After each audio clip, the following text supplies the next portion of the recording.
सो hey guys, कैसे हो आप सभी लोग। Welcome back to my channel एजी अनाई मांगा। तो गाइस, आज मैं एक्सप्लेन करने जा रहा हूँ बुक ऑफ एस्पर के एपिसोड नंबर 409 को, जो कि काफी ज्यादा अमेजिंग होने वाला है। इसलिए पहले ही वीडियो को लाइक शेयर कमेंट सब कुछ कर डालना। और बाकी जिन लोगों ने भी अभी तक इसके पिछले एपिसोड को नहीं देखा है, तो मैंने उस एपिसोड का लिंक इस वीडियो के नीचे डिस्क्रिप्शन में दे दिया, आप लोग जाकर के पहले उस एपिसोड को देख लीजिए। और बाकी जिन लोगों ने ऑलरेडी देख रखा है, तो उनके लिए शुरू करते हैं हमारा आज का ये वाला एपिसोड। तो अब इस एपिसोड की स्टार्टिंग में हमें जे बाई को दिखाया जाता है, जो कि अपने पीछे हुए इतने बड़े धमाके को देख करके काफी ज्यादा हैरान हो गया होता है, और फिर काफी ज्यादा चौंकते हुए कहता है कि वो जगह तो हमारी कमांडर कैंप है, किसी ने हमारे कमांडर के कैंप के ऊपर अटैक किया है। जबकि दूसरी ओर डुगु लिनफेंग हंसते हुए कहता है कि तो फिर फाइनली हमारे फिफ्थ ब्रदर ने अपनी चाल चल दी है। इसी के साथ हमें फिर से उस पूरी आर्मी का सीन दिखाया जाता है, जहाँ पे कि क्वान रॉन्ग के सभी लोग पीछे मुड़ करके उस कैंप वाली जगह की ओर ही देख रहे होते हैं, जहाँ पे कि बुरी तरीके से तबाही का धुआं फैल रहा होता है। तभी ये सब देखने के बाद जे बाई जल्दी से घबराते हुए विंड वुल्फ से कहता है कि हाउलिंग विंड वुल्फ, इन सबको यहीं पर छोड़ दो और जल्दी से वहाँ पे उस जगह पे जाकर कमांडर को बचाओ। तभी डुगलिन फैन भी उनसे कहता है कि नहीं, अब तुम इस चीज के लिए थोड़ा लेट हो गई हो, लेकिन अगर तुम अब भी चाहो तो वहाँ पे जाकर के अपनी बेकार कोशिश कर सकते हो। तुम्हें वहाँ पे जाकर के सिर्फ और सिर्फ अपने प्यारे कमांडर ट्यूबर टाइसन को हमारे फिफ्थ ब्रदर की चैनों में बंधा हुआ पाओगे, और तुम लोग भी वहाँ पे जाकर के सिर्फ और सिर्फ अपने आप को हमारे फिफ्थ ब्रदर के सामने सरेंडर करवा करके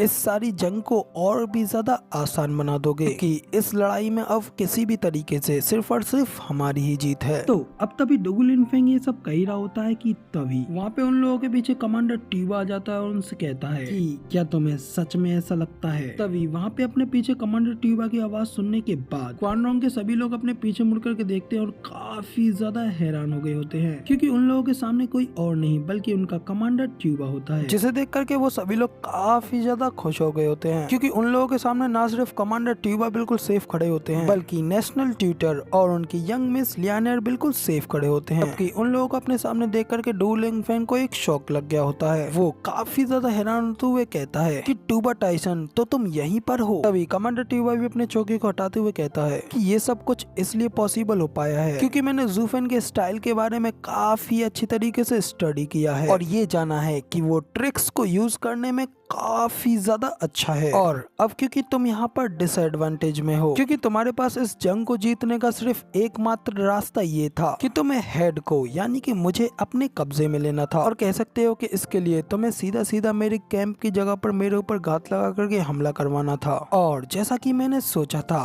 तुम लोगों ने बिल्कुल वैसा ही किया। तभी वहाँ पे स्लॉटर वुल्फ भी आगे कहता है कि हम सभी 8 वुल्फ वार्डन्स की ये तैयारी सिर्फ और सिर्फ एक छलावा थी, जबकि कमांडर और यंग मिस मेरे साथ थे, और दूसरी ओर यंग मास्टर तुम सभी लोगों का ध्यान अपनी ओर लाने के लिए तुम लोगों के सामने खड़े थे। जबकि वहाँ पे उस कैंप के सामने जहालान की डिवीजन भी नकली खड़ी थी, क्योंकि असलियत में तो जहालान कमांडर के कैंप के ऊपर जाल बिछा करके तुम्हारे दूसरे डिवीजन के वहाँ पे अटैक करने का इंतजार कर रहा था, और सब कुछ बिल्कुल वैसा ही हुआ जैसा कि कमांडर ने अनुमान लगाया था। और इस तरह तुम्हारी सारी की सारी ताकत यहाँ पे खत्म होती है, और इस विंडगेज सिटी के ऊपर अब हमारा कब्जा होगा। और अब बस कुछ ही समय की और बात है, तुम लोग बस ये जंग पूरी तरीके से हार ही गए हो। तो अब जब स्लॉटर वुल्फ उन लोगों से ये सब कह रहा होता है कि तभी उन लोगों के पीछे से आसमान की ओर एक सिग्नल वाली रॉकेट उड़ करके जाती है, और आसमान में जाकर के फट के सभी लोगों को सिग्नल देती है। तभी उस सिग्नल को देखने के बाद क्वान रॉन्ग के सभी लोग काफी ज्यादा हैरान हो गए होते हैं। जबकि ट्यूबर ल्यू फेंग भी थोड़ा घबराते हुए कहता है कि तुम लोग अब आखिर क्या प्लानिंग बना रहे हो, क्या तुम लोगों का वो किसी तरीके से एक घात लगा करके एक और हमला है। तभी ल्यू फेंग की ये बात सुनने के बाद डुगलियन उन लोगों की ओर हंसते हुए देख करके कहता है कि ट्यूबर टाइसन, क्या तुम इस चीज से आकर्षित हो गए कि वहाँ से तो तुम बच करके निकल आए, लेकिन इस बार तुम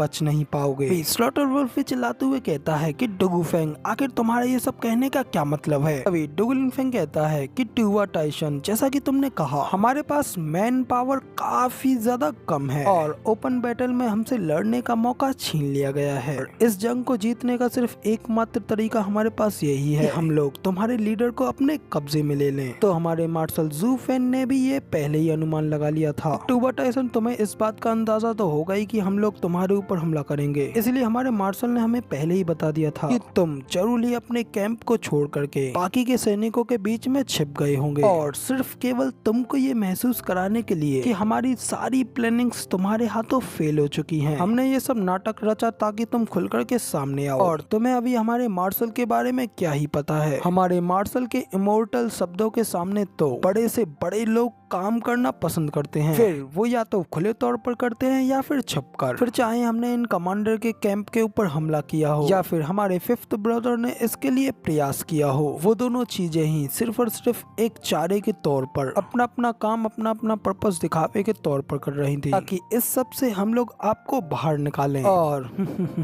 शानदार तरीके से अपनी इस ग्रेट प्लानिंग को समझाने के लिए तो तभी कमांडर ट्यूबा भी थोड़ा घबराते हुए कहता है कि आखिर ये सब जानने से क्या फायदा होगा, क्योंकि मुझे तो यहाँ पर ऐसा कोई भी आदमी आते हुए नजर नहीं आता जो कि मुझे यहाँ से बाहर ले जाने के लिए ऐसा कर सके। तो तभी ये सुन डुगुफेंग भी कहता है कि सिर्फ एक भी एक्स्ट्रा नहीं, वो सब कुछ तुम खुद देख लोगे। हालांकि हमारे पास अभी भी हमारे फिफ्थ ब्रदर की फ्लाइंग टाइगर आर्मी है और अब वो ये जानता है कि फिलहाल तुम कहाँ पर हो, इसलिए वो अब जल्द ही यहाँ पर आ रहा होगा। तो अब तभी डुगुफेंग की ये बात सुनने के बाद स्लॉटर वुल्फ भी कहता है कि क्या तुम्हारा फिफ्थ ब्रदर वो वही है ना जैसे कि तुमने हमारे कैंप के ऊपर हमला करने के लिए भेजा है, मगर लेकिन क्या तुम्हारी याददाश्त थोड़ी जम गई है क्या? कमांडर ने बस अभी अभी ये कहा था ना कि तुम्हारे उन लोगों को संभालने के लिए जहलान वही है, वो वापस नहीं आ रहा। तो अब तभी स्लॉटर वुल्फ डुगुफेंग से ये सब कह रहा होता है कि तभी स्लॉटर वुल्फ के पीछे के उसके सभी साथी पीछे ऊपर आसमान की ओर देखते हैं और कहते हैं कि जनरल आखिर वो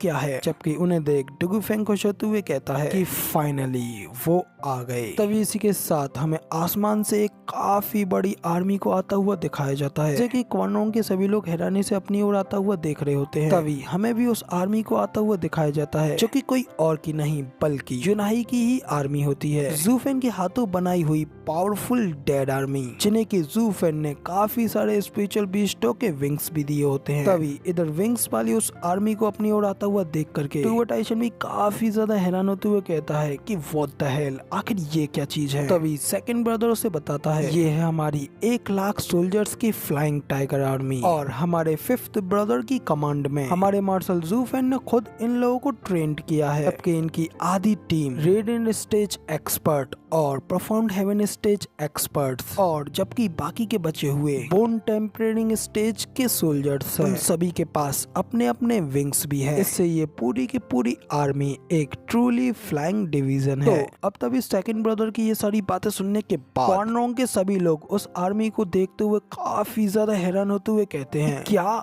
इनकी आधी आर्मी परफॉर्म्ड हेवन स्टेज और रेडिएंट स्टेज एक्सपर्ट्स की है? इसका मतलब इस आर्मी में परफॉर्म्ड हेवन स्टेज और रेडिएंट स्टेज के 50,000 एक्सपर्ट्स हैं। तभी उस आर्मी को आता हुआ देख करके टूवा टाइसन भी गुस्से में अपने दांत पीसते हुए अपने मन में कहता है कि क्या ज़ूफेन ने मुझसे निपटने के लिए सचमुच एक्चुअली में एक इतनी ज्यादा मॉन्स्टर्स आर्मी को बनाया है, मगर क्या कोई एक इंसान ऐसे करने के लायक भी है? तो वह ये सब बातें सोच करके टूवा टाइसन काफी ज्यादा घबरा रहा होता है। तभी सामने से उस फ्लाइंग टाइगर आर्मी के बीच में से कोई आते हुए टूवा टाइसन से कहता है टूवा टाइसन गिव अप कर दो और जल्दी से अपनी हार मान लो। उसी वक्त हमें उस बंदे को दिखाया जाता है जो कि कोई और नहीं बल्कि हमारी ल्यू क्लैन का यंग मास्टर यूनाही होता है। और भाई यूनाही भी सचमुच यार क्या मस्त ही एंट्री ले रहा होता है। तो अब तभी यूनाही के उस आर्मी को अपनी और आता हुआ देख करके स्लॉटर वुल्फ भी जल्दी से काफी ज्यादा चौकन्ना हो जाता है और अपने सभी सोल्जर्स को ऑर्डर देते हुए कहता है मेरी स्लॉटर वुल्फ डिवीजन जल्दी से उन लोगों को ब्लॉक करने में मेरी मदद करो, बाकी के बच्चे सोल्जर्स जल्दी से कमांडर को प्रोटेक्ट करो। अब तो स्लॉटर वुल्फ की ये बात सुनने के बाद स्लॉटर वुल्फ की डिवीजन जल्दी से हमारे यूनाही की फ्लाइंग आर्मी को रोकने के लिए आगे बढ़ने लगती है। इसके बाद स्लॉटर वुल्फ यूनाही की आर्मी को रोकने के लिए अपने लोगों से फॉर्मेशन बनाने के लिए कहता है, मगर तभी इसी के साथ अगले सीन में हमें दिखाया जाता है यूनाही की डेड आर्मी किसी भी तरीके से उन लोगों से रुक नहीं पा रही होती है। यूनाही के सभी सोल्जर्स जल्दी से क्वानोंग के सभी सोल्जर्स के ऊपर अटैक करके बड़ी तेजी से उन सभी लोगों को खत्म करते जा रहे होते हैं। वहाँ पे टूवा टाइसन की आंखों के सामने उसकी आर्मी के ऊपर मौत का खतरनाक तांडव चल रहा होता है। क्वानोंग के सभी सोल्जर्स घबराते हुए इधर उधर अपनी जान बचाते हुए भाग रहे होते हैं। जो सब कुछ देख करके टूवा टाइसन भी पूरी तरीके से हैरान हो गया होता है। अपने सामने के उस नजारे को देख करके उसकी आंखें खुली की खुली रह जाती हैं और वो जोरों से कांप कंपनी लगता है। मगर लेकिन तभी इसी के साथ हमारा ये वाला एपिसोड यहाँ पे पूरी तरीके से कंप्लीट हो जाता है। और गाइज अब इसका अगला एपिसोड आप लोगों को कल देखने को मिलेगा। फिलहाल वीडियो पसंद आई हो तो यार एक लाइक कर देना, साथ ही कमेंट करके जरूर बताना कि आपको हमारा ये वाला वीडियो का एक्सप्लेनेशन कैसा लगा। और साथ ही आगे भी ऐसी अमेजिंग वीडियोस को देखने के लिए चैनल को सब्सक्राइब जरूर से कर देना। शुक्रिया। इसके साथ मिलते हैं किसी और नई वीडियो में, तब तक के लिए टाटा बाय बाय।